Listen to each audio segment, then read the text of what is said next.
So, good evening. Welcome to the final lecture in our IBC and Commerce Bank Keynote Speaker Series for 2025 and 2026. This is also the kickoff event for our 30th Annual Western Hemispheric Trade Conference. My name is George Clark, and I'm the Director of the Center for the Study of Western Hemispheric Trade at Texas A&M International University in the A.R. Sanchez School of Business. So our center, together with IBC and Commerce Bank, brings speakers to talk about topics in the areas of international trade, economics, finance, demography, and immigration. Before introducing today's speaker, I'd like to thank our sponsors for supporting the event, IBC and Commerce Bank.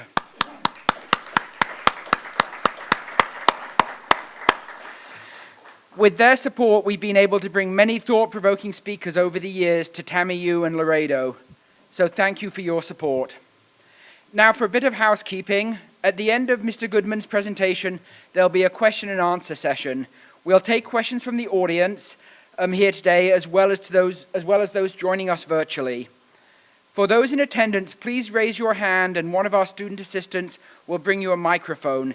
It is important that you wait till the microphone, because if you don't wait for it, the people behind you and the people in the online audience won't be able to hear your question.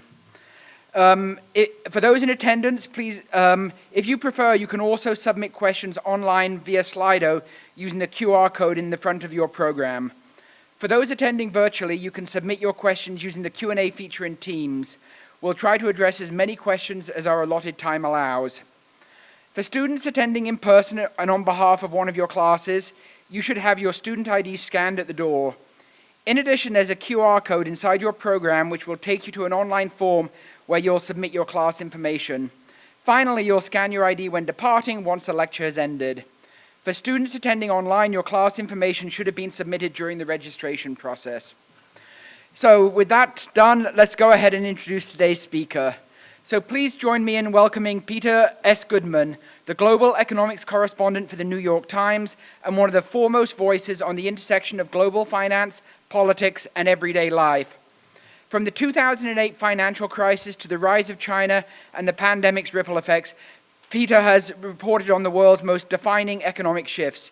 His acclaimed books include Davos Man and How the World Ran Out of Everything, illuminate how complex systems shape our realities. With accolades from the Gerard Loeb Awards, Sabu, and a Pulitzer Prize nomination, he brings a rare blend of investigative rigor and human insight. So let's welcome Peter Goodman to TAMIU and to Laredo.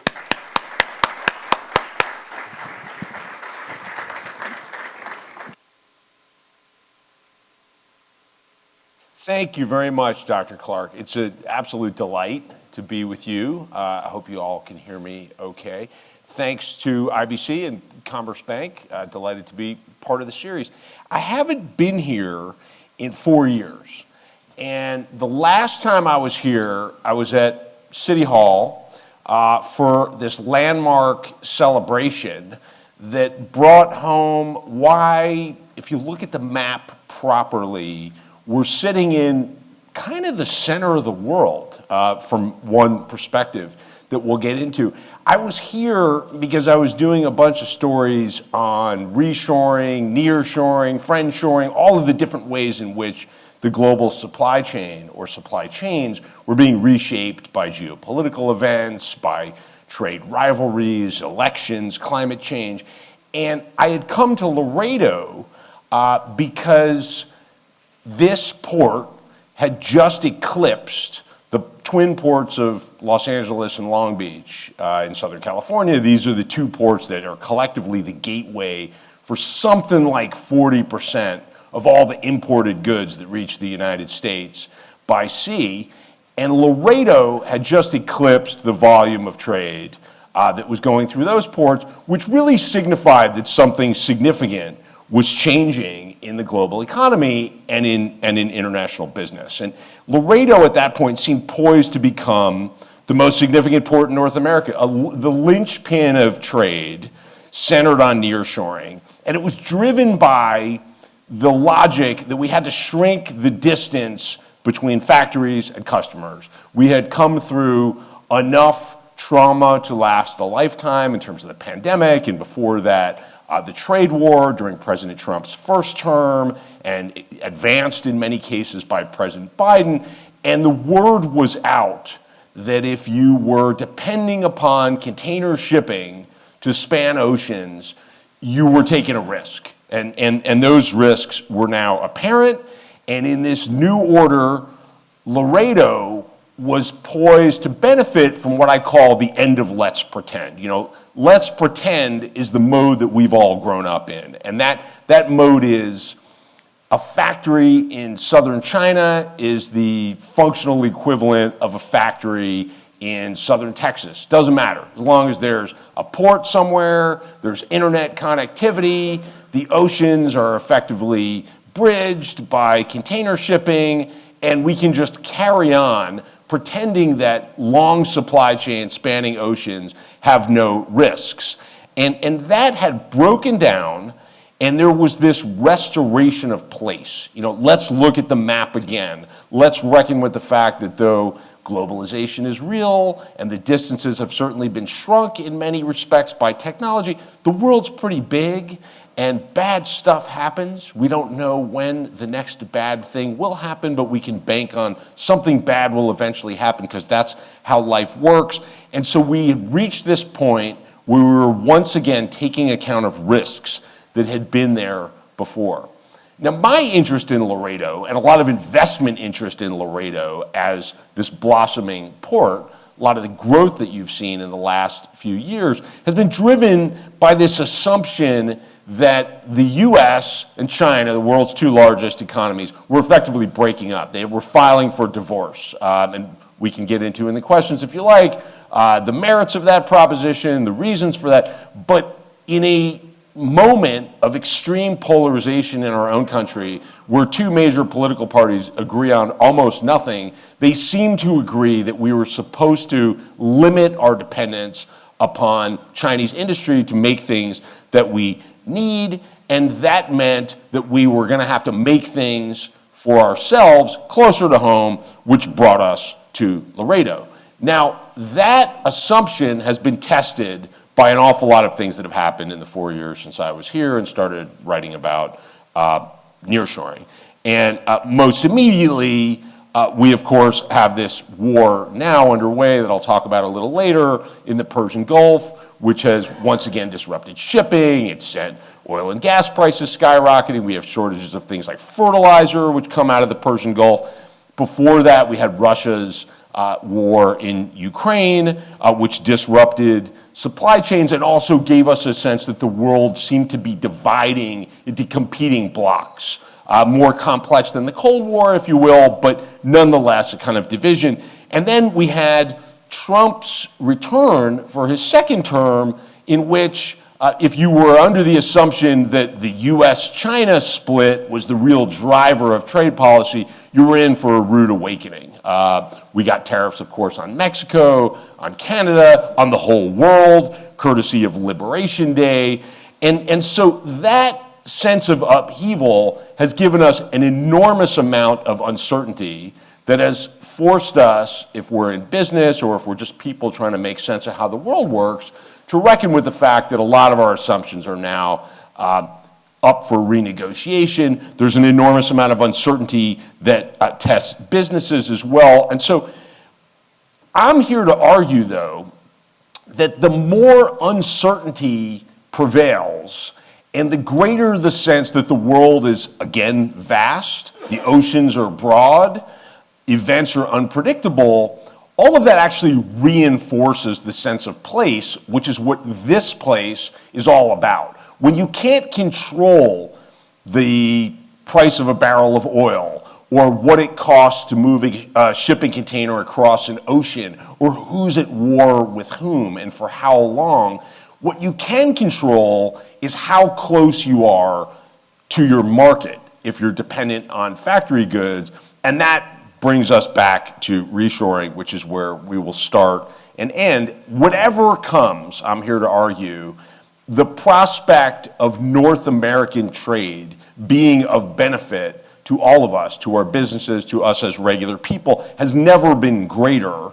And that reinforces the value of the place that we're sitting, Laredo, as this just critical connector between the three primary countries in the North American trade agreement. So let me spend my 40 minutes up here by giving you some takeaways as you try to make sense of the new world that we're now in. The first I've already discussed at some length.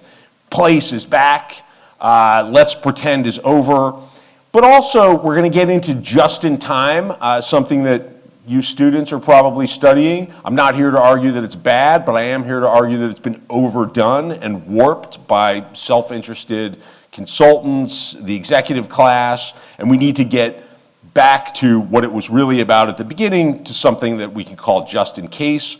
We're going to shrink the distance between factories and customers. Globalization is not ending, but it is changing. We'll get into that. And finally, I'm going to argue that wherever we go from here, we're going to have to get used to needing optionality in how we do business, how we deal with logistics, all the time. So my own experience with this new kind of globalization and the reemergence of place was a really hard one.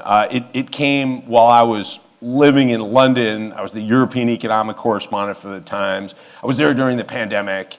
And one of the things, I should say the most important thing that happened, is my baby was born. My third child was born on April 8th, 2020, in the middle of lockdown London. And my wife was quite stoic about the fact that, I could only be in the hospital for an hour. Her parents couldn't come over from New York to help out with the baby. We couldn't go see the pediatrician. Our kid didn't exist on paper because all the government offices were closed for months. That was interesting. But where she kind of lost it was we got home and she said, well, we better go get some hand sanitizer. I mean, this is the first wave of the pandemic. We don't know how this thing's spreading. We're still in the phase of, wiping the doorknobs every time the delivery person comes with groceries. And I couldn't find any hand sanitizer. I walked all over our North London neighborhood.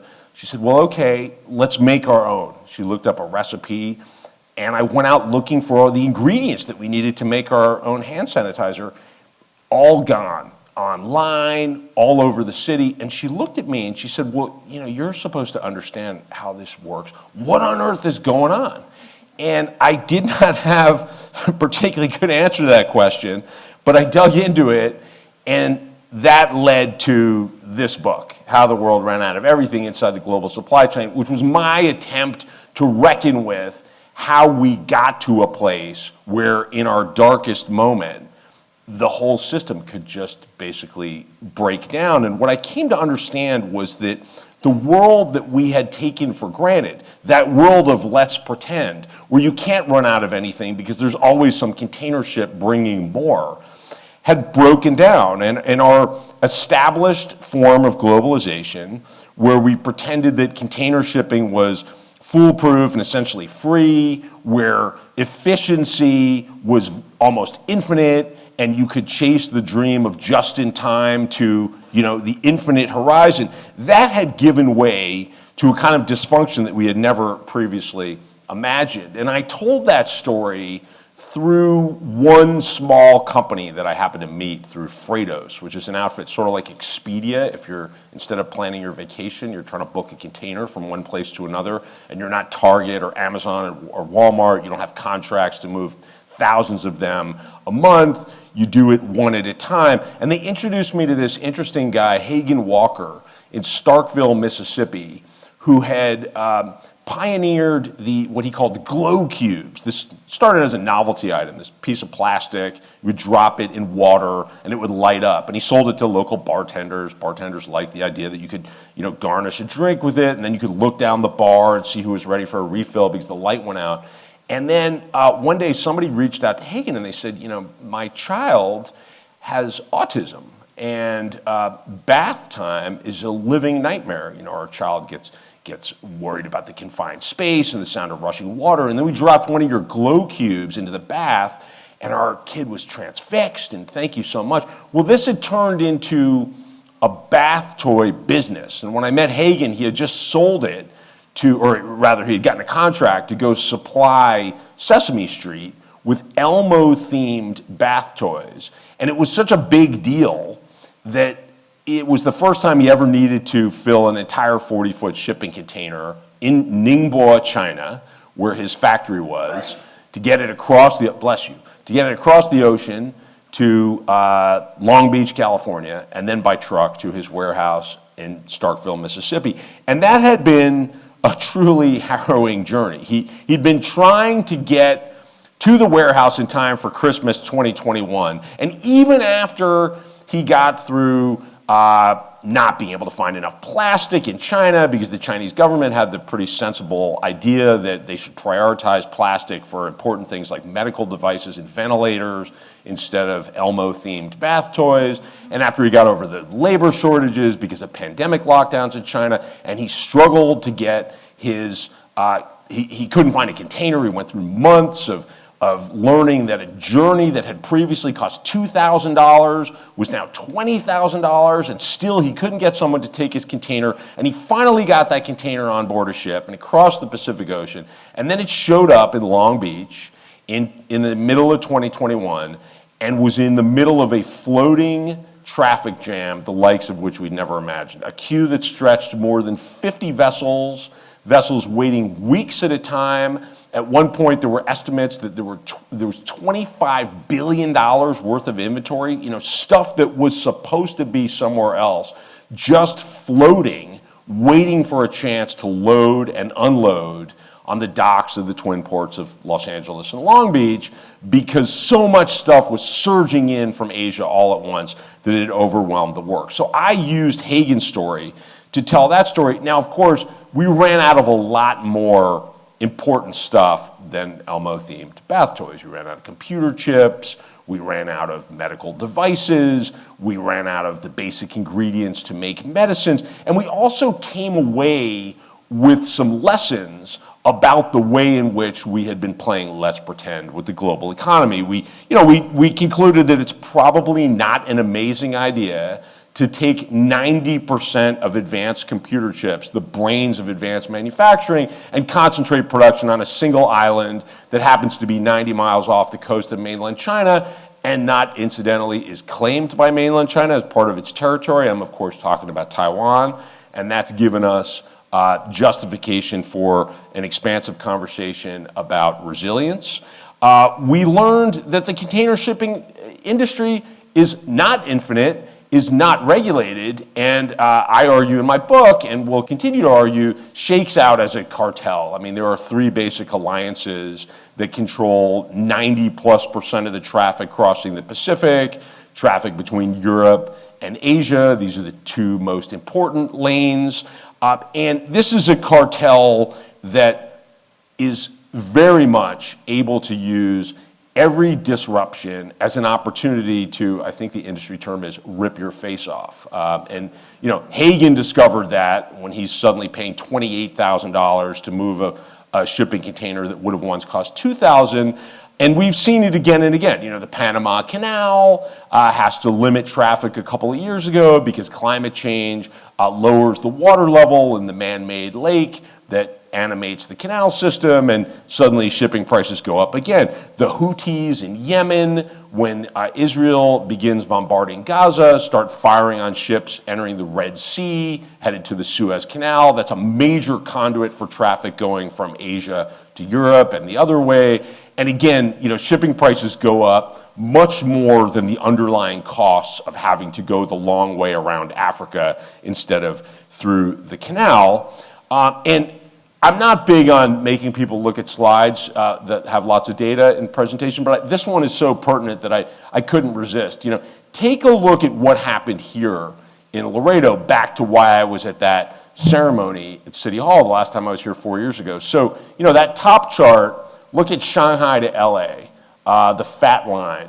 It surges even before the pandemic, stays high, goes to record rates, then it comes plunging down because there's lots of new capacity, things start to get back to normal. Costs collapse post-pandemic by 80%, but then look over on the right-hand side at trade shifting to Mexico. So the lower line, this is an index where 2016 equals 100, that's traffic, that's container traffic to the West Coast ports. So that's LA, Long Beach principally, but also Oakland, Seattle. That green line is the boom in trade between the US and Mexico coming through Laredo. So clearly, a lot of businesses said, you know what? We don't want to be in that position again, where if something happens, we're going to have to be paying extortionate rates to an unregulated cartel to get our stuff to market. We'd rather be dealing with a place like we're in, where you can rely on not just ship if you're moving from Asia to North America, but now you can go by truck, by rail, and within a couple of weeks get anywhere in Mexico to anywhere in the United States at a much lower and more predictable cost. And these memories, by the way, are not merely memories. The evidence that container shipping is something that businesses ought to be not abandoning. I mean, don't get me wrong. Container shipping is a modern miracle I could talk about for hours if you wanted me to, and it's going to be with us, and it's going to play a critical role. But you got to have an insurance policy. You can't be in a position where you're stuck dealing with the ocean carriers as the only way to get your stuff to market. A few weeks ago, right after the Iran war started, I found myself talking to a guy who's in the textile business in Canada. It's a global business. He mostly sells raw materials and installs machinery for companies that make yarn, and then he also has a couple fabric mills. And as I talked to him, this was just a few weeks ago, he had been trying to ship some fabric from a mill of his in Istanbul to Shanghai to some to a place where it was going to be turned into apparel. And the price had gone from $2,000 to $10,000 in the space of just a few days with special handling charges for the war. So these are the structural reasons why anybody in the business of moving goods around the world is looking for new options beyond the traditional ones. Another thing, to come back to the earlier talking points, that is up for renegotiation is our heavy reliance on just-in-time. Now, I know a lot of you guys are studying supply chain. I'm not here to tell you that just-in-time is a bad idea. It's a fantastic idea. It was an idea that belonged to its era in post-World War II Japan, where the Toyota company, which by many measures is the most successful auto company in history, figured out, we don't have that much developable land, our capital is limited, we're dealing with the ravages of the war, we can't afford to be like Henry Ford and just make as much stuff as we possibly can and have the salespeople figure out how to sell it. We need to make what we need to replace what we've already sold. And this became the basis of just-in-time manufacturing, lean manufacturing, if you will. And it worked fabulously for Toyota, and it's still a great objective. But along came, in my book, I'm mean to McKinsey, but you could be mean to lots of different consultancies, who seized on this idea and warped it beyond all recognition. They said to the executives of publicly traded corporations, we know that you're constantly under pressure to lower costs and increase return for shareholders. Here's what you're going to do. You're going to slash your inventory to the bone and eliminate any insurance against anything going bad. And so long as nothing bad happens, you'll be a hero. What is return on asset? It's a measure of what's on your books divided by what you've brought in. If you slash inventory, you've altered this ratio in your favor. And you know what you can do with the money, executives? You can hand it to yourselves as a reward for being smart enough to hire McKinsey. You can give it to your shareholder in the form of dividends. They'll love you for it. Your stock price will go up. Everyone will be happy until something bad happens. Well, that's how it actually worked. But when something really bad happened, and there had been signs before that, going back to the Fukushima nuclear disaster in Japan, the first supply chain disruption story I ever wrote was back in 1999 when there was an earthquake in Taiwan, and that was the first time I ever heard people say, maybe we've overdone it with this just-in-time thing. Well, the pandemic brought that home beyond any denial. I could talk a lot about just-in-time, but I'll give you my favorite experience that brought home just how far we went with this idea. In the rail industry, just-in-time is known as precision scheduled railroading. This was their version of just-in-time.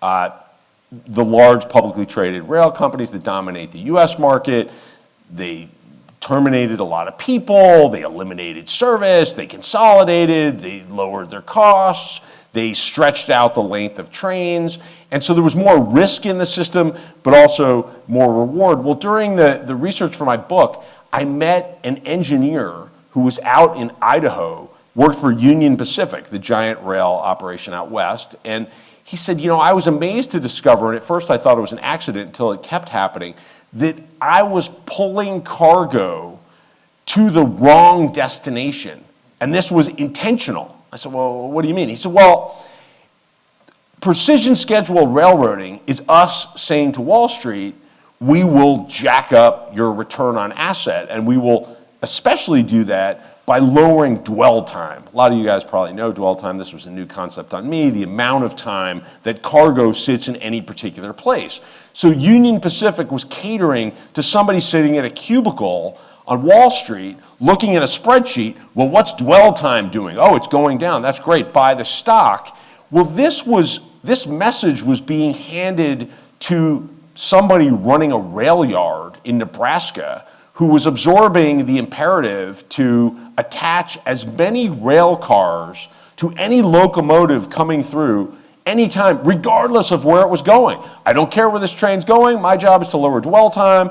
Let's attach all the cars and get them out of here. And so this engineer was discovering that he was pulling, barrels full of chemicals needed to make paint in California, and he was bringing them north to Washington State.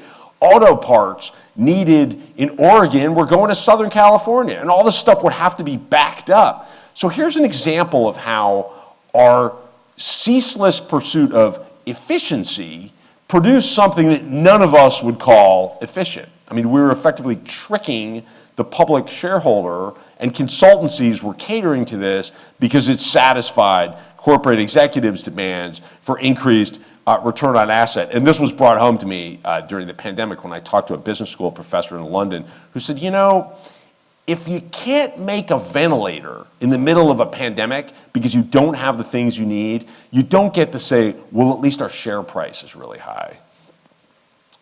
So what do we do with this knowledge? This realization that we overdid it with the distance of supply chains, with reliance on just-in-time. You shrink the distance between the factory and the customer. And by the way, if you do that, you can do just-in-time. And this was something Toyota understood directly. Toyota's whole concept was you want as much inventory around that you never run out, but not so much that you need to pay extra cost to warehouse. And they likened it to how a grocery store handles milk, right? You don't want anyone leaving the store angry that you ran out of milk. You don't want so much milk around that you're spilling it because it went bad. And that was what Toyota did. But the magic of that was they didn't have long supply chains. They had their suppliers clustered close to their factories. And it's not that we're going to abandon specialization or global supply chains, but we got to get back to paying attention to place. And that's something that plays, right into your hands here in Laredo, because if you're bringing stuff from Mexico anywhere in North America and you're going by rail or truck through Laredo, you don't have to worry about running out of stuff because you can replenish it in a couple of weeks. Now, reshoring has advanced in industries like this one. That's the Taiwan Semiconductor factory complex that last time I checked has a $165 billion investment pledge. Some of that started under Biden via the CHIPS Act, which TSMC actually helped write and helped themselves, not coincidentally, to several $billion in subsidies. And where there are subsidies, where an industry is strategic and there is a sense of national security imperative, you better not run out of this thing. These chips are tied up in our warfare capacity, to say nothing of our medical devices and hospitals and cars and everything else, our computing power. Well, then you can make it work. You can marshal the political support to pay what it costs to make what you need to make in the United States. But of course, you're not going to do that for T-shirts, for sporting goods, for less strategically significant goods, and the wage gap and the real estate gap between our own country and other parts of the world is so great that we're going to rely upon global supply chains. And so one obvious solution to how do we deal with the let's get away from let's pretend and these very long supply chains against the need to make things that are affordable to average consumers is to think about proximity to our own country. In the last couple of years, I spent a lot of time in Monterrey, Mexico, which kind of blew my mind, just how glitzy and amazingly developed it is now. I've written about Walmart shifting some of their production from China to Mexico. But one experience that really brought home for me how, this isn't just government policy, this isn't academics writing about resilience, this isn't about consultants trading the just-in-time rhetoric in for just-in-case rhetoric.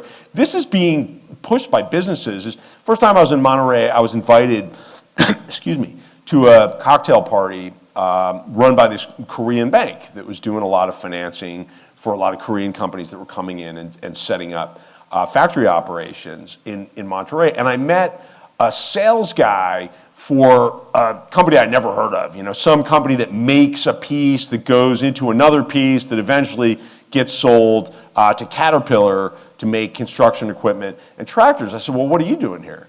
And he said, well, Caterpillar said to us, if you can't get within a 5-hour journey by truck or rail from our factory, I think it's near Victoria, you guys would know, in southern Texas, we're going to find a local supplier. You're out of business. So whether we like the idea or not, we don't speak Spanish, we haven't been here, but we're here, we're looking around, because we need to be within that five-hour radius, or we're gonna lose access to this market. And that brings us here. You are, as I said at the beginning, if you look at the map a certain way, you're the center of the world. And you're certainly the center of that guy's world, because that's how he's ultimately going to get his product up this way into our country, which is still the world's largest market for just about anything you can think of. Now, I do want to say at this point in the conversation, lest you mishear where I'm coming from on this, let's hold it with the obituaries for globalization. Trade is a good thing. Trade has happened organically. It's not some sort of perfidious plot. Going back to the beginning of human time, we looked across the water and wondered what the other guy had and figured out what we had to get some of that. If we didn't have trade, none of us would be sitting here, looking at a screen. We'd all be off trying to grow our food or figure out how to knit sweaters so we don't freeze to death in the winter. I mean, trade is a miracle. I like my blueberries on the shelves of my supermarket in New York in the middle of winter. And there are obviously many more important dimensions to trade that we ought to hang on to. But globalization is changing. And the conversation that we hear about regionalization is very much real. And I would look at it like this. Supply chains that have been governed with blissful disregard of risk are now demanding a kind of insurance. And I'd bring it home to this. Walmart, world's largest retailer. 15 years ago, if you manufactured a product and you hoped to get it on the shelves of a Walmart superstore, you flew into Bentonville, Arkansas. You have to fly there and go see them. They don't come to see you. It's like going to visit the Pope. They would look at you and they would say, where are you making your product? And if the answer was anywhere other than China, you had a problem. You had something to explain, because the assumption was if you weren't making it in China, then you weren't getting the lowest possible price, you weren't doing it at the greatest efficiency, there might be questions about your ability to deliver in terms of the supply chain. Well, now if you go to Bentonville and you have that same conversation with Walmart, you pitch them on your product, and they ask you that same question, where are you making your product? And the answer is only China, you have a problem. They're not abandoning China. China will continue to be a substantial part of the global supply chain for all the obvious reasons that we don't have to get into, but they want some insurance. They want to know that you are closer to your main markets, that you are limiting their exposure to all of the stuff that we've talked about, like container shipping, pandemics, whatever disaster awaits us, not because we should be doom and gloom, the world's full of opportunity, but as any insurer will tell you, some disaster will happen at some point and we need insurance against it. Now, the problem with this frame and everything we've discussed so far is that we're now facing even greater uncertainty than when this whole nearshoring boom happened. And part of that is driven by the unpredictability of policies coming out of this White House. Right before, actually, I guess it was right after President Trump was inaugurated for a second time, I went down to Cartagena, Colombia. And I went there with a Minnesota-based medical device manufacturer named MedSource Labs. They had reached out to me to talk about their supply chain. They were moving their production in part from China to other parts of the globe. They were looking at the Dominican Republic. They had explored some reshoring with a factory in Ohio, but they had set up in Colombia because they could get container ships very easily from Cartagena up to Savannah on the east coast of the US, where the traffic was much less than the congestion that others had faced on the west coast. And I flew down there to go and see their factory, to go meet with trade officials. And on my way down there, I thought, oh, I'm going to get in trouble. It's January. This is going to look like a junket to my editors. Who's talking about Colombia? Nobody. We went and visited trade officials in Bogota, and I asked them about the prospect of tariffs coming out of the Trump administration, and they said, oh, we feel like we're really off the radar. No one's talking about Colombia. Flew back to New York, wrote my story, and then I got a call from my editors on a Sunday afternoon, and they said, you're not going to believe this, but President Trump has just threatened 25% tariffs on Colombia because he's trying to send deported immigrants to Colombia. The Colombians are bristling at this, and so there's now the possibility of 25% tariffs on Colombia, and you actually are sitting on the only deeply reported feature story about this place that was supposedly off the radar. Of course, by the end of that day, the Colombians had relented, some deal was crafted, the tariffs were gone, and on it went. I've got to tell you a story that brings home the uncertainty.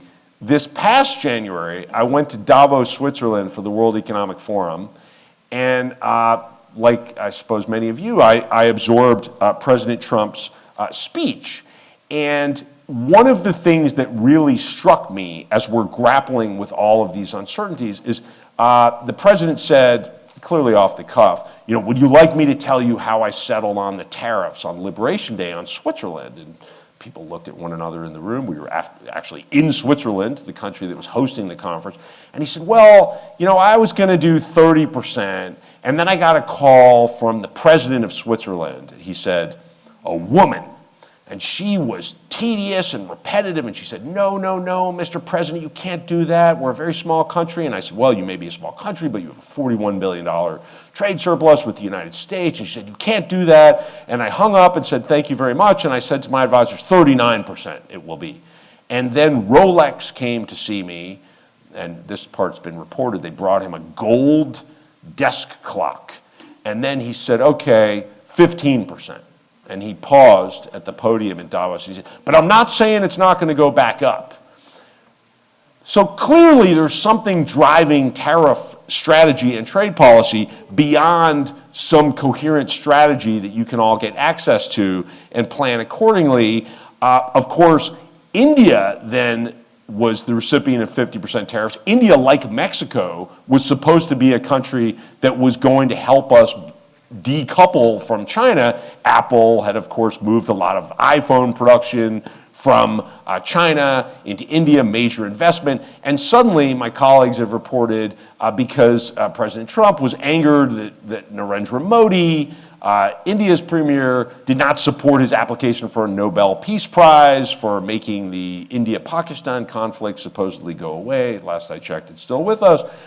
President Trump had decided 50% tariffs. And I had actually spent a lot of time in India looking at factories where Walmart had shifted production. And I'd spent a lot of time talking to this guy, Jacob Rothman, who operates the factories in China where Hagen Walker had made his glow cubes, and he had anticipated from President Trump's first term and President Biden's tariffs against China that he was going to have to look for other places to produce. He'd set up factories in Cambodia, he'd set up partnerships in India, and suddenly he told me it used to be China +1, now it needs to be India +1. He thought he was going to close his Cambodia factory, now it has more orders than ever. And of course, now, and I won't talk about this much because I want to pause for your questions, we're looking at tremendous disruption in the Persian Gulf region with not only 1/5 of the world's oil supply tied up in the closure of the Strait of Hormuz,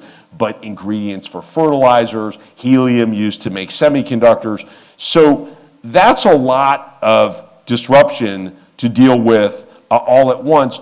But I would argue that while that undercuts the idea that I started with, the idea that, as somebody in Mexico once put it to me, Trump pretends to dislike Mexico, but he really dislikes China, and he understands that to break up with China, he needs to be friends with Mexico. That's broken down, right? Clearly something more complicated is going on than that. And so you could conclude, that's a problem for Laredo. If the global supply chain is more complicated, then that challenges the nearshoring driver. But I would argue that given that we're now again in the Persian Gulf, looking at an example of how we must take heed of place, we cannot continually find ourselves discovering that one part of the globe is responsible for a very significant part of production of important components, be they helium, oil, natural gas, nitrogen, fertilizer. That again brings us back to place, and place is why we're here, because U.S.-Mexico trade, no matter what policies happen, is organically driven. Laredo is poised to benefit from that trade. It may take longer, it may be bumpy, there may be uncertainty, but that, I would argue, is essentially an unstoppable force. And so where we really need to be is embracing this fundamental truth that, at least for the time being, we're going to have to get used to needing optionality. In the same way my now friend Jacob Rothman didn't think he was going to operate a Cambodia factory because it couldn't compete with China or India. It's now a critical option. And the last time I talked to him, he said, I've given up trying to guess how the geopolitical map's going to work. I just need a lot of options all the time. That's how it's going to be for international business. And that's going to mean more stuff coming through Laredo. So I appreciate your listening to all of these stories. I'm delighted to be here. Why don't I stop there and take some questions? Thank you very much. Thank you.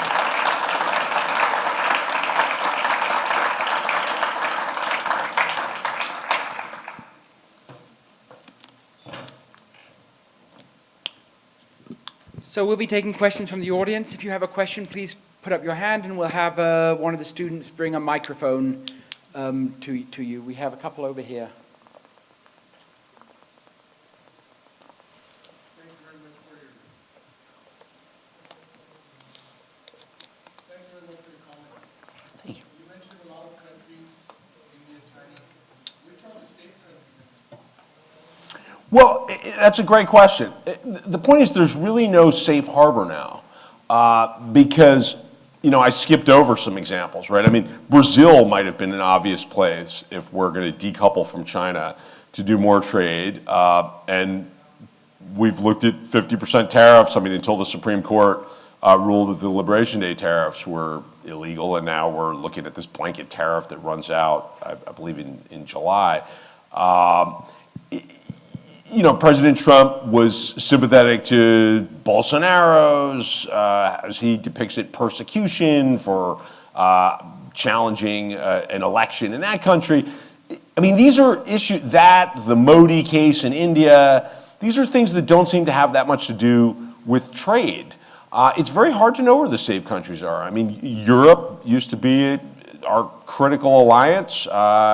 We may be on the verge of breaking up with NATO for the time. The Gulf looks like a a place of friendly terrain, but of course there's incredible instability there. So I just think it just underscores you got to have multiple options, because it's really whack-a-mole in terms of concluding that a place you thought was stable and off the radar isn't. There were some questions over here.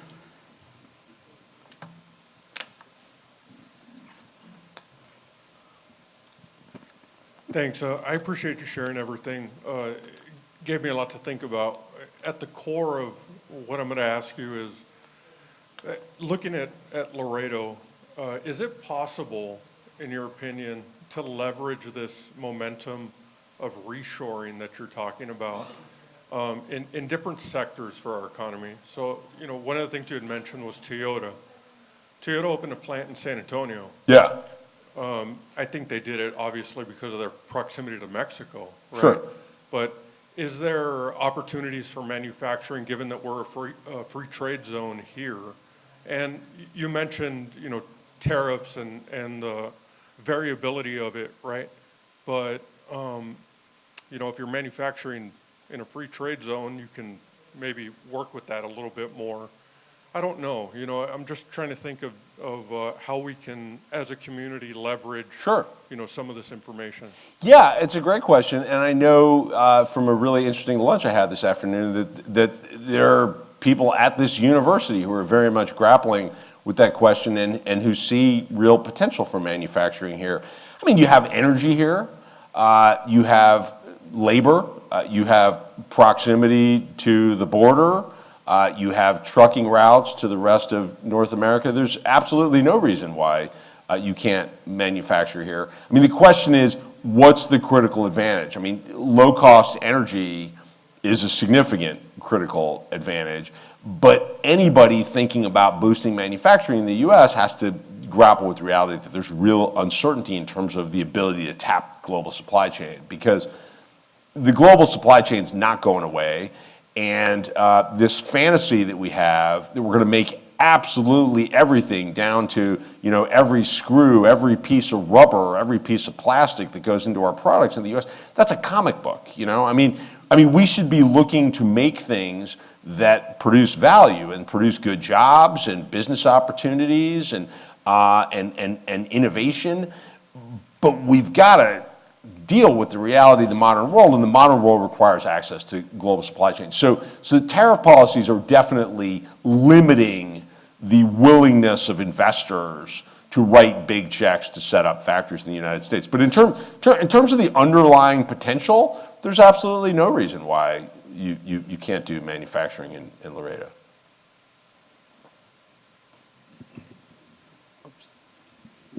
Hello. Touching on your subject in regards to disruption of the supply chain. Perfect examples, actual examples, Merck, I think the container company, Maersk or something like that? Maersk. Yeah. One of every 7 containers in the world, their 2017 attack that took them down. And then that's kind of the global one. That was a cyber attack in 2017 that they got taken down. The second one that affect us here locally was expediters. This is local here, where you're talking about bringing it here in the land port. Expediters was down quite a bit for a couple of weeks, cost them millions of dollars there. Merck was billions of dollars. Yeah. And those are supply chain. And then you have the other supply chains, nation state ones that affected the fuel pipelines here in the U.S., and then, of course, the Saudi Aramco one, the big one. What contingencies do you factor into that? I know you brought up global supply chains where routes change and stuff like that it disrupts, but never mentioning the actual danger that exists now with these type of attacks, especially with nation states. Oh, there's lots of dangers I didn't mention. Look, the world's full of dangers. I mean, that's life. Yeah, and certainly the risk of cybersecurity attacks on data.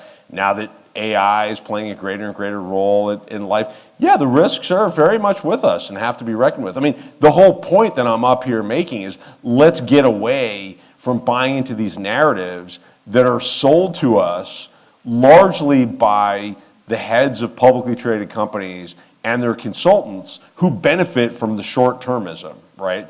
And let's actually reckon with the risks of running businesses, running society over the long term, and thinking about insurance. And one critical form of insurance is spreading your production around, so if something happens over here, you can still tap something over there. Risk is never gonna go away. The question is, are we insured? And you know, as I argue in the book, part of the problem, not to pick on publicly traded companies, because there are lots of great publicly traded companies that are doing all sorts of innovative, exciting things, but I will, as a generalization, you know, tell you that private companies that don't have to deal with every quarter are much better positioned to deal with commonsensical, you know, resilience strategies. I mean, if you're running a giant retailer and you're competing with Target, Walmart, Amazon, and you propose something that involves jacking up the price of inventory and diminishing the return on asset in the next quarter, and your argument is, hey, look, we lived through the pandemic, we've lived through the Russia-Ukraine war, now we're dealing with the Persian Gulf War, I don't know what's gonna happen next, but I wanna make sure that we're prepared for it. Well, you know, there are activist investors who will say, well, I don't get it. Why is your return on asset so much weaker than your competitors? And you're out of a job. And by the time something does happen that validates your position, you're pursuing your other opportunities in the private sector. Whereas the CEO who says, let's just continue with let's pretend and make sure that we source from the single cheapest supplier and hope nothing bad happens, well, probably nothing bad's going to happen next quarter. By the time something bad happens, there'll be some other guy, and that guy will be, you know, on some beach in a hammock, you know, hoisting a cocktail. Those incentives are how we got these disruptions, and those incentives are still with us. And so we got to figure out how to deal with that and do right by our businesses and by society, and that involves reckoning with risks.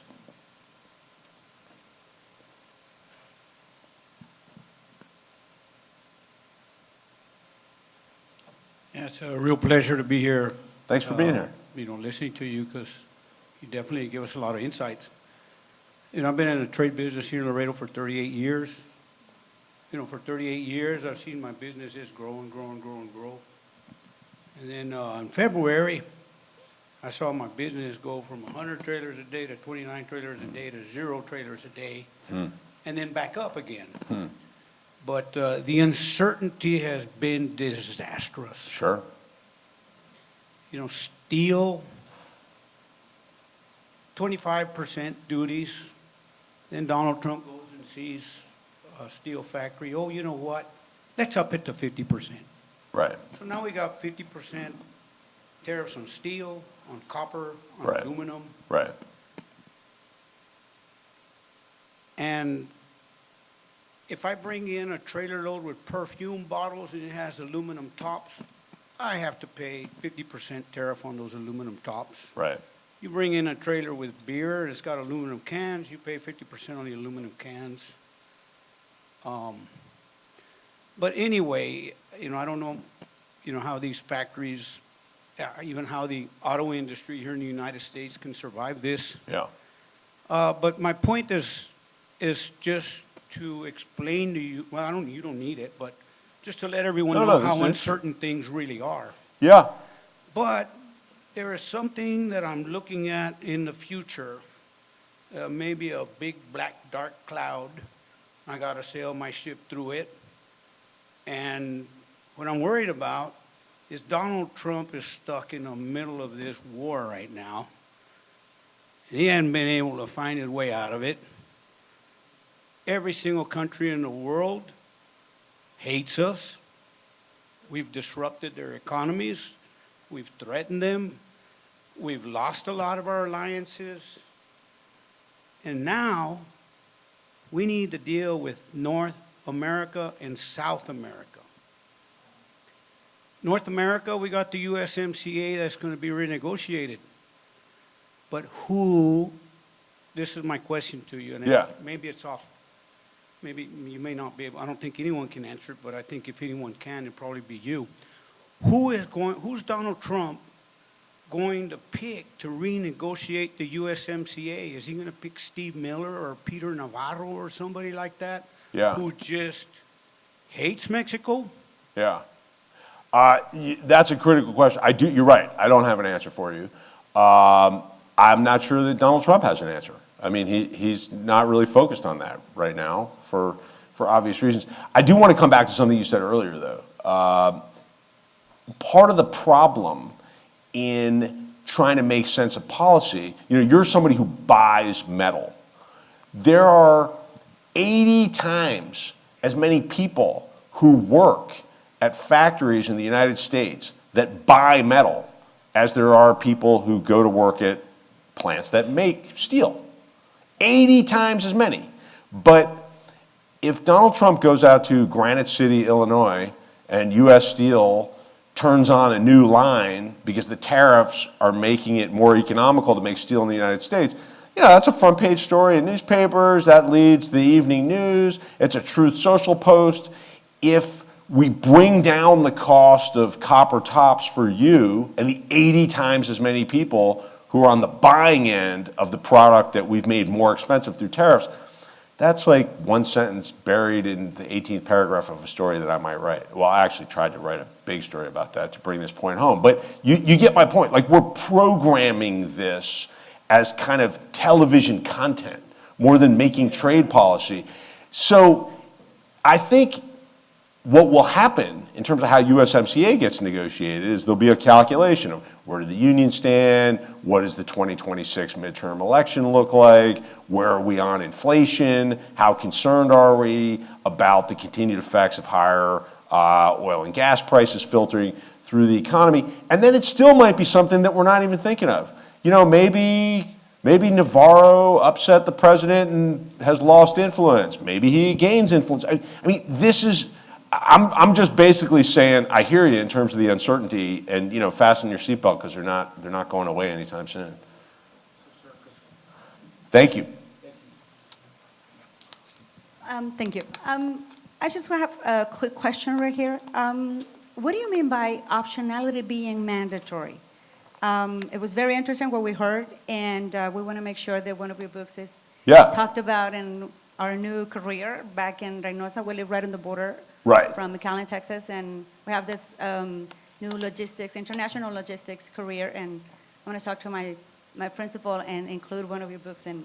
Oh, I appreciate that. Thank you. Yeah. But that was a very interesting quote, in my opinion. But optionality being mandatory, can you elaborate a little more for me, please? Yeah,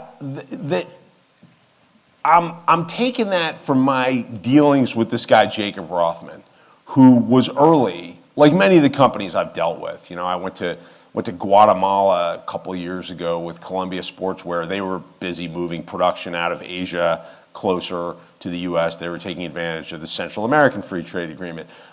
So here's Jacob Rothman, who anticipated during Trump's first term, I'm not going to be able to rely on my network of factories in China. I'm going to have to be able to give my customers other options. And now they're demanding it. After Biden advances the China tariffs, and then Trump comes back, and we get the Liberation Day tariffs, and we've gone through the pandemic, and we've now learned that the container shipping industry has a playbook for disruption. They will increase the costs to us, or the shipper rather, more than their underlying costs. So, Rothman thought he had figured out the new shape of the map. And the new shape of the map is diminish China, focus on India, focus on Southeast Asia, focus on Latin America if you're serving the US market. And even that has been blown up. So he has given up trying to come back to this question about where are the safe countries. He's given up trying to figure that one out. He's figured out, I need multiple options all the time so I can pivot quickly. So if tomorrow, now we're friends with Pakistan. If tomorrow we're not friends with Pakistan, I better be able to adjust to that in real time and say to my European customers, my American customers, okay, don't worry about it. I know your stuff's been coming out of Cambodia or Pakistan, but now we're going to pivot to a factory that we've got set up in Mexico. That sort of optionality has to be, for the foreseeable future, central to anybody's strategy, because if you're concentrated in one place where you're getting a good price and it seems to be great now, you just don't know what's going to happen. We've just seen that. I hope that answers your question, and thanks for it.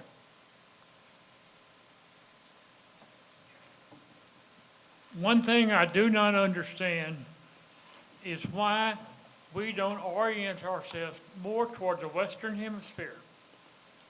The talk is about China, the talk is about India, the talk is about Russia. There are vast resources in the Western Hemisphere. There is as much oil under Mexico as there is under the United States. It's there, not developed. Why aren't we orienting ourselves more toward the Western Hemisphere? Brazil, the plateaus, Argentina, there's vast resources down there. It just has not been developed. That took place in World War II. Mexico came to the aid of the United States, pulled us out of the war. It happened. The resources are there. Why aren't we looking at the Western Hemisphere, which has vast resources? Canada, Arctic, it's all there. Are we put them on the back burner? I think you're putting your finger on something significant. I mean, I think we've done a poor job in this country of reckoning with our own hemisphere, and we have tended to focus on the giant population countries. You know, I mean, China is truly an economic miracle, and we've never seen a country manage to lift so many people out of poverty in such a short time. And the Chinese government systematically invested in infrastructure and education and built out ports and railroads and churned out engineers and became the solution to every CEO's problem, if you will, in terms of, you know, how do I make my products at the lowest price. That didn't happen by accident. That happened through years of very deliberative industrial policy. And so for that reason, we spent a lot of time talking about China. And for an obvious reason, you know, between China and India together, that's 2.8 billion human beings, which makes those two countries long-term, if you got a long enough time to wait, potentially the largest market for, you know, anything that you can imagine. But certainly, we should know a lot more about Mexico than we do. I think the average American doesn't think about Mexico much, has outdated, stereotypical views of Mexico, and South America is, you know, that much further away. So, yeah, I agree. There's a lot of potential in our own hemisphere that we should absolutely tap. Good afternoon. First of all, it's a pleasure being here. Thank you so much. Thank you. And, well, recently I wrote a paper talking about how economies that have more diversification of sectors, like, have a better economic long-term performance, right? So based on your book and based on your explanation, my question is, do you think that it's how it's going to work in the future, that economies can't rely on globalization anymore, and that the economies that will kind of like survive are the ones that have more diversification of sectors within the same economy? I think that it will be a balance. I think it would be a big mistake to abandon globalization, just as I think it would be a big mistake to continue to pretend that globalization doesn't have risks that we have to reckon with. But you can rely on globalization and global supply chains and specialization at the same time that you pay attention to who you're depending on, who you're not thinking about in your own supply chain, and in areas that are strategic, like, you know, the medical sector, pharmaceuticals, computer chips. There it makes some sense to have industrial policies that develop domestic capacity, because there are things that we better not run out of. I don't think it has to be all of one. You know, I think you can sort of pick from across the menu.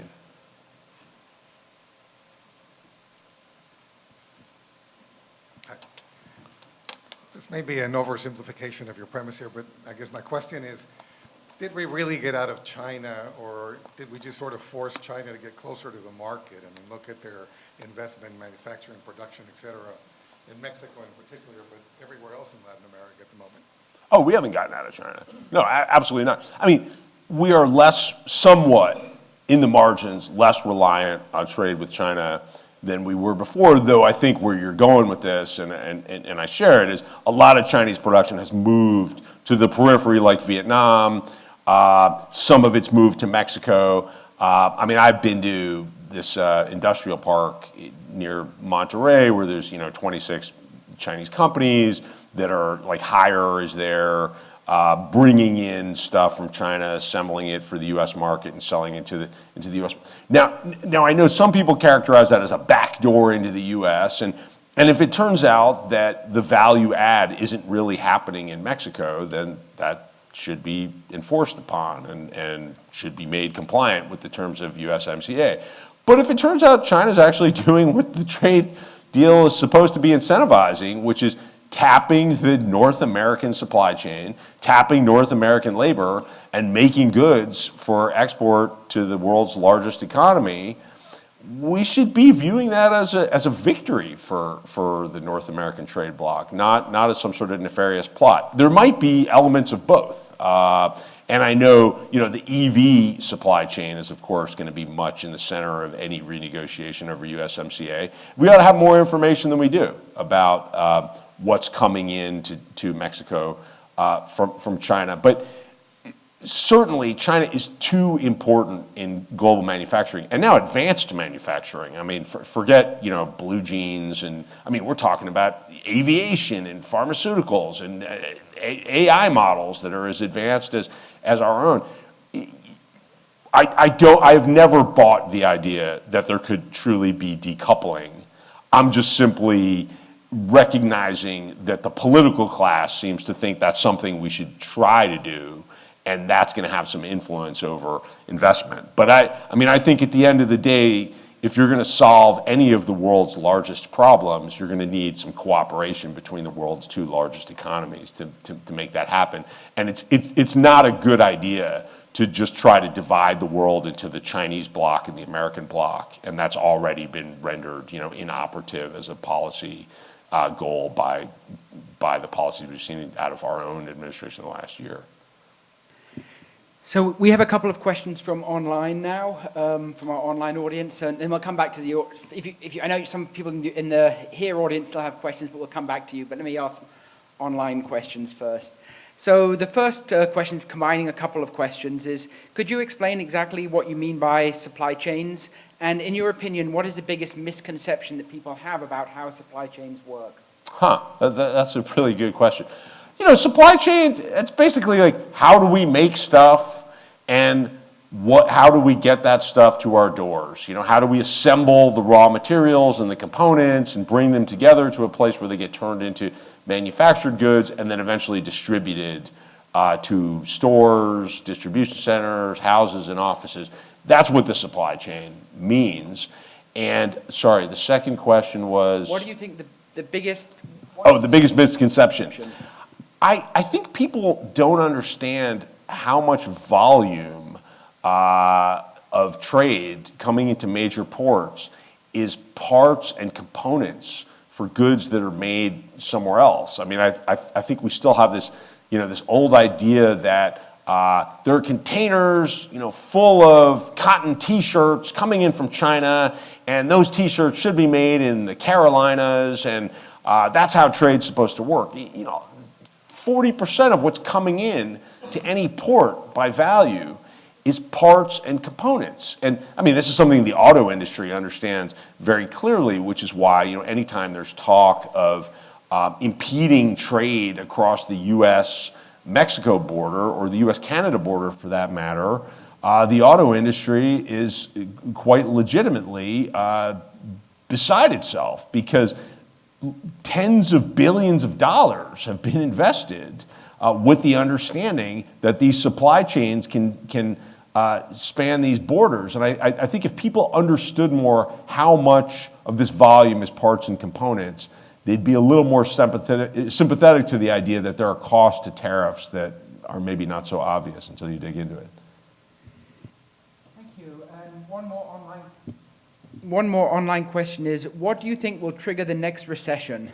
An AI bubble, an energy crisis, private credit, or something else in the supply chains?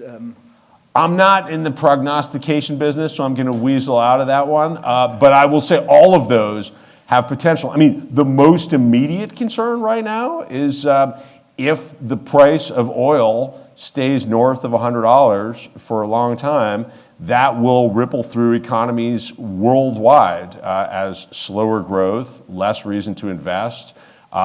If people are spending more to put gas in their tank to get to work, they're spending less at restaurants and shopping malls and experiences and movie theaters and whatever else it is that we spend money on. And that's classically how you end up with a downturn. That should concern us in the same way that fertilizer being impeded by traffic not coming through the Strait of Hormuz means farmers are likely to be applying less fertilizer right now, which means depleted yields come harvest time, which means less stuff to eat, higher food prices. And again, you know, if you have to spend more to get the same food that you need to feed your family, you're spending less on other things. Consumer spending is roughly 2/3 of the American economy. There's similar ratios in other developed markets. And this immediate inflation crisis that we're looking at connected to this war could tip us into recession. I'm not predicting that, but that's certainly something that we should be paying attention to.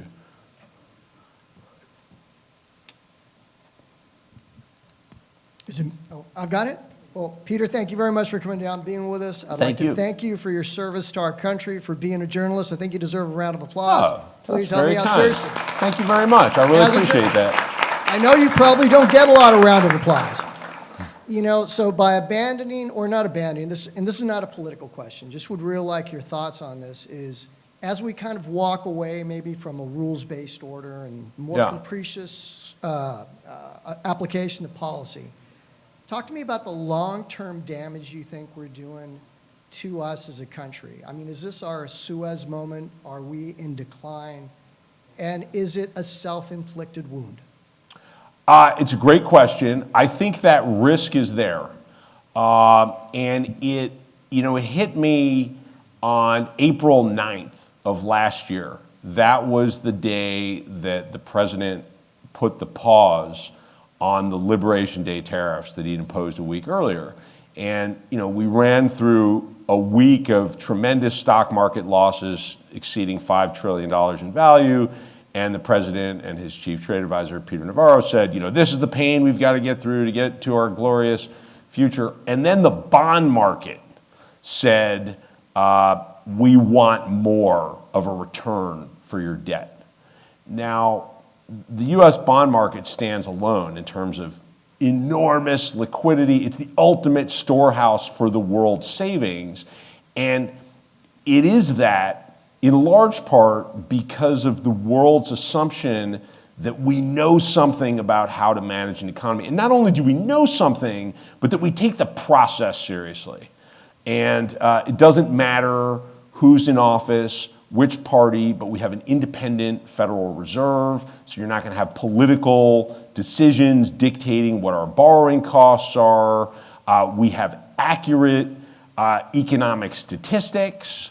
We have, grown-up supervision of this great, big, complicated country with lots of opportunities and lots of risks. And I think that moment on April 9th, when the bond market said, we want a greater premium for buying your debt, that was the beginning of the world saying, it's not that the dollar's valueless or that we've given up on you or that the U.S. is no longer the ultimate repository for savings. I'm not a dollar gloom and doomer. I think there is no alternative to the U.S. dollar. We are still the ultimate repository for savings. And when there's a crisis, money flows into the dollar.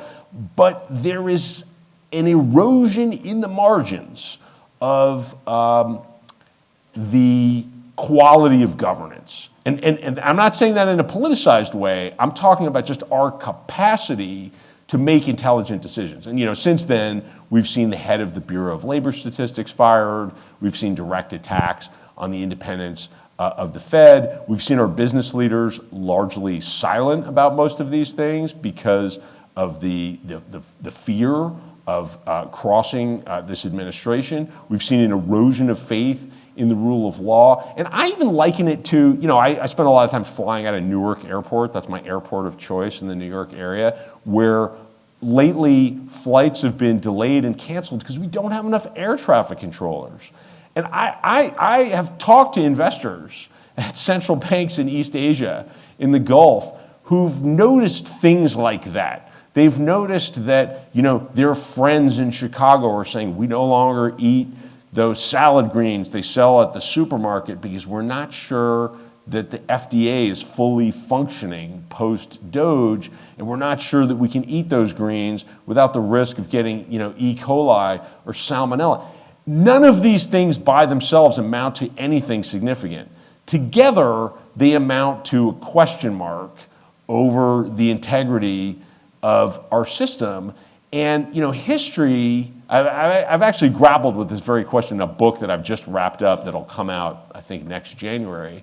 History tells us that when we get populist leaders who depart from the rule of law to deliver, popular policies, they tend to get fast growth in the immediate term because, let's face it, my version of rule of law is some developer's version of, bureaucracy run amok, right? So you strip that away, you deal with one decider, one, unitary executive who can deliver policies. Oh, Taiwan Semiconductor, needs concierge service to get a permit removed in Phoenix so they can build this giant factory. Great, we'll make that happen tomorrow. We don't care what the regulations are. And so you get this boom, but then typically you get military adventurism.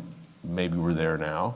You get inflation, you get erosion in faith and governance, and you tend to get debt crises as well. So I think this is a space to be watched, would be the short version of my answer to this really important question. Thank you. Hi, Peter. So not only an excellent presentation, but this dialogue is very engaging. Lots of questions, and thank you for answering them in such a, again, engaging way. Going back to the flexibility aspect that you brought up, one of your examples was about efficiency, the dwell time, right? And so a few years ago, there was this concept, real options, which it seems that it is pretty similar to what you're talking about on optionality and flexibility.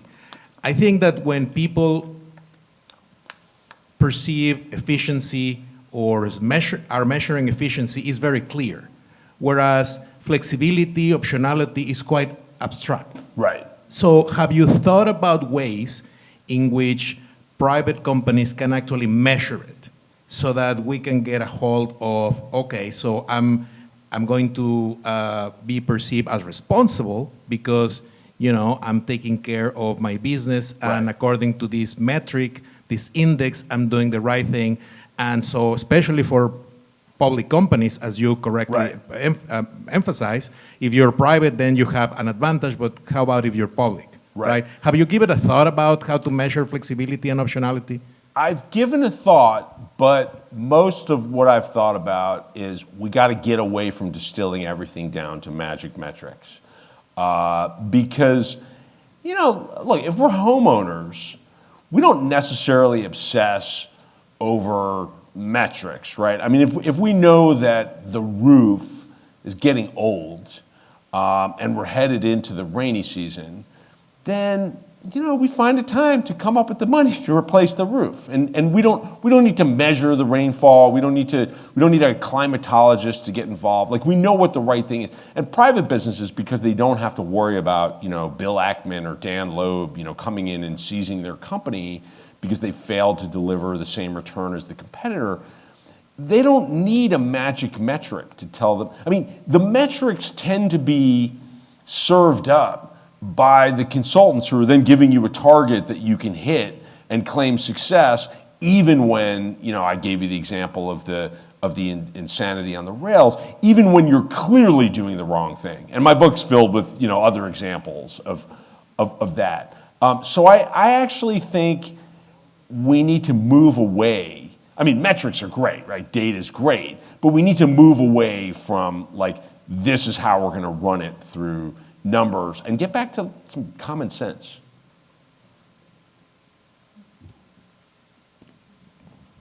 I want to say that it's the same thing everyone has said. Thank you for being here Thank you. in Laredo instead of New York or somewhere else, where you get a lot of people. But we appreciate the time. Oh, thank you. I'm delighted to be here. My problem, or the problem that I see, I've been in business 45 years. So I decided to retire. One of the problems that I saw in Mexico, and as I traveled the world with my father, who was in the military, so was I, is that the lack of control by the governments, like Mexico. You have people that copy certain things from that country or other countries. And you got people that have the talent and they copy what is already in the market. China did the same thing with stuff from Italy, the stained glass. I mean, and it's practically the same thing. So do you foresee any control on that from any of these governments?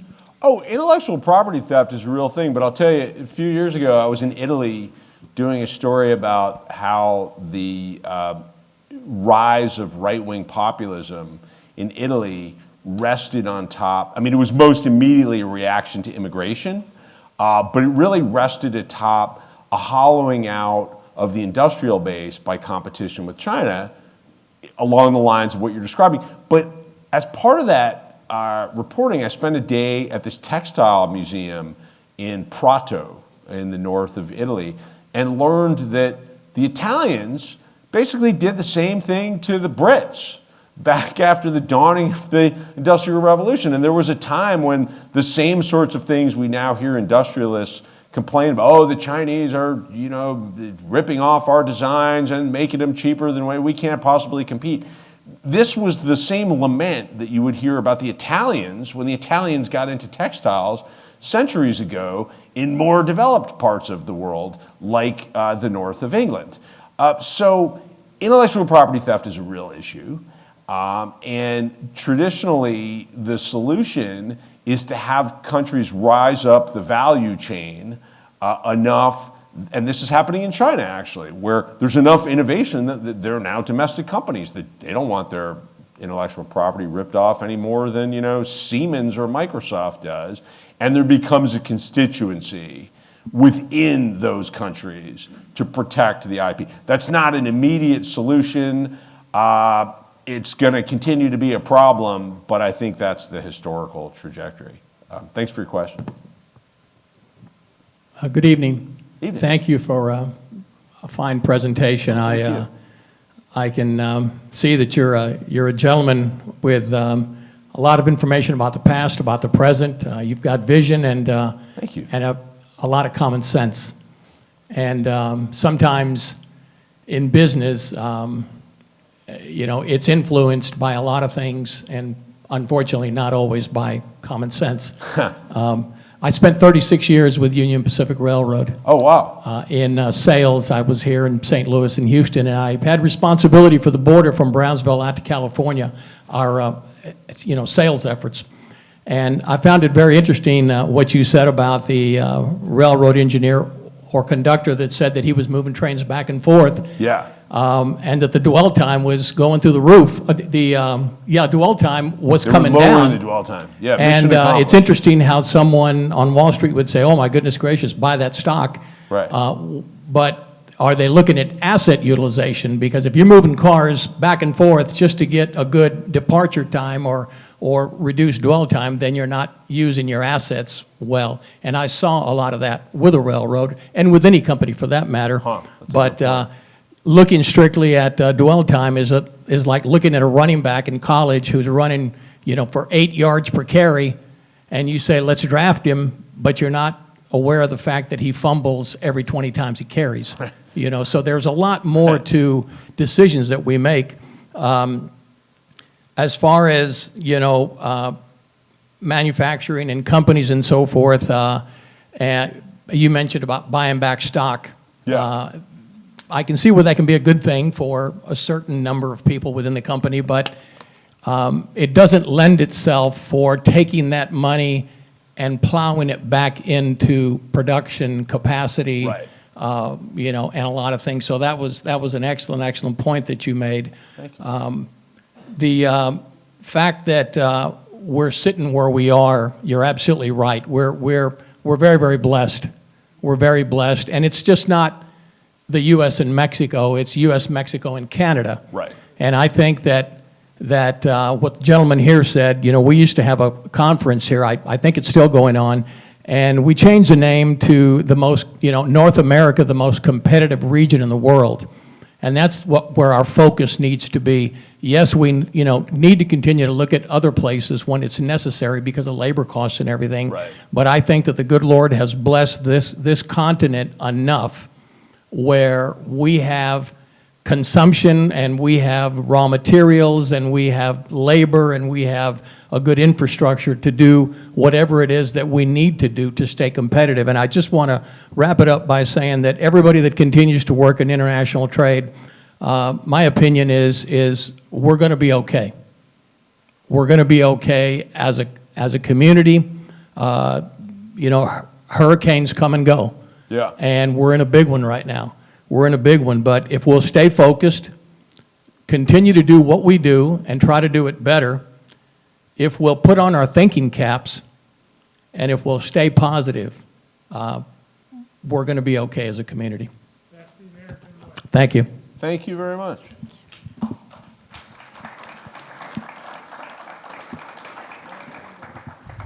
So we have time for one last online question, and this is from Dr. Vengupal, and he wants to know, do you see the current shift towards resilience as a temporal correction or a structural transition towards a new equilibrium? What mechanism will sustain the shift? I unfortunately don't see it as a structural shift because we've gotten data. I was looking at this report recently from one of the supply chain wonk think tanks that showed that a lot of the edging away from, in some industries, from reliance on longer supply chains across the Pacific has actually reverted, and the share of trade coming from within the region has actually dipped a little bit in the last few months. So I worry that the longer away we get from the pandemic, the easier it will be to just treat that as just this crazy outlier. In the same way we're not wearing masks anymore, you know, why do we have to build up inventories and think about resilience? Let's just think about the next quarter because, you know, we'll all get fat bonuses and go to the good parties that way. But I do think we need to have a serious conversation about how to change the incentives or we will be doomed to repeat our history. And thank you all for your excellent questions. So thank you very much. Thank you. One last announcement is we have a gift for Mr. Goodman. Oh. And it's a globe. And Oh, I love it. notice that Laredo is right in the center. Oh, So this is fantastic. very convenient. Oh, this swag will go right on my bookcase. This is fantastic. Thank you very much. Appreciate you all. Before everyone leaves, I want to thank everyone who made this event possible. I want to thank IBC and Commerce Bank. I would also like to thank Amy Palacios and the team in the Center for the Study of Western Hemispheric Trade who do all the work putting this event together. Finally, I want to thank the staff of the School of Business, OIT, who have had a very difficult evening, and Event Services, as well as the students from the Dean Student Advisory Council who have helped us with this event. And also, thank you all for coming.